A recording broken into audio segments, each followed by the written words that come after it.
Welcome to the Captain's Blog. I'm David McDonough, Senior Vice President at Trilogy Financial. On this blog, we try to take what's unnecessarily complicated back there in Wall Street and make it understandable to you on Main Street. We finished last week flat, but just remember 2 short weeks ago, the market gained 4%, almost all of its losses in November.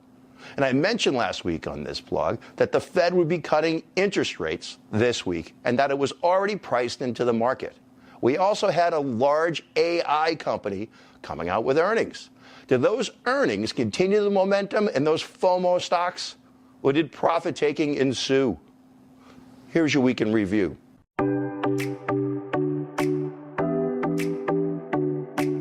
We'll start with the Fed. Yes, they did cut interest rates, but what they also did is say that they're going to concentrate more on the labor market and less on inflation.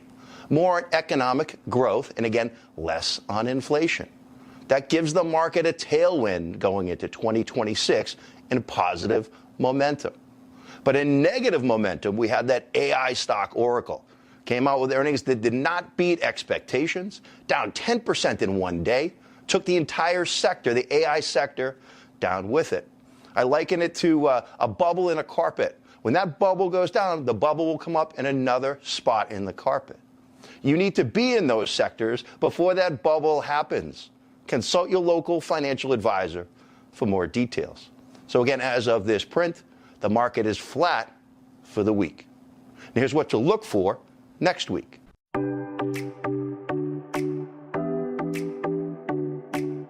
Again, I believe the sector rotation will continue, and the FOMO stocks will continue to take their beatings where it comes to profit taking. Again, consult your local financial advisor for more details.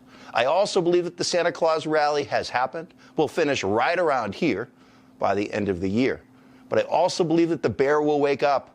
In the first 2-3 weeks in January, we're going to see increased volatility. A number of you out there have unrealized gains in your portfolio, where positions have gone from 5% to 10%, and a good financial advisor is going to rebalance and take profits. Why not take those the first couple weeks in January, knowing that you don't have to pay taxes on that until the following April? So again, stay proactive in your portfolios. Rebalance now before the market does it for you.